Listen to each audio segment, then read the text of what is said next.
Of domestic violence is also front and center during this year's legislative session. Over 1,200 bills were filed in the House before the deadline and more than 800 in the Senate, not including bills carried over from last year. 2 News Oklahoma's Douglas Braff breaks down some of those proposed bills. And Douglas, which ones stand out? Well, the budget for the next fiscal year is always top of mind, Corey and Justin. That's not all that lawmakers have on their plates for the next legislative session. Let's start off with legislation tackling domestic abuse. Senate Bill 1470, or the Oklahoma Survivors Act, would reduce current sentences for crimes that stem from victimization. Meanwhile, Senate Bill 1326 would add those convicted of domestic abuse to the Mary Rippey Violent Crime Offenders Registration Act.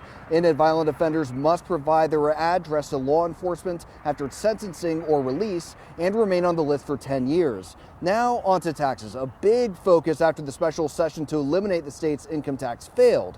5 bills filed by House Speaker Charles McCall would lower personal and corporate income taxes. One of them being House Bill 2949, which would implement a flat personal income tax rate of 4.25% for individuals. Meanwhile, Senate Pro Tem Greg Treat is focusing on the state's grocery tax. Senate Bill 1283 would exclude food and food ingredients from Oklahoma's 4.5% tax on groceries. But this bill would not stop municipalities from taxing those items.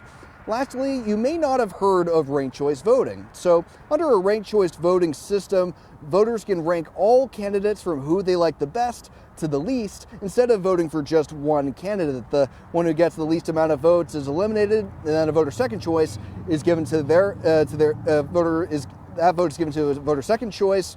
And then that keeps repeating until a candidate has more than 50% of the vote. One House bill wants to ban this option for all state elections. The upcoming legislative session is set to begin on Monday, February 5th, so Monday next week. But the deadline to act on all this legislation for this session is 5 p.m. on May 31st. In Tulsa, Douglas Braff, 2 News, Oklahoma.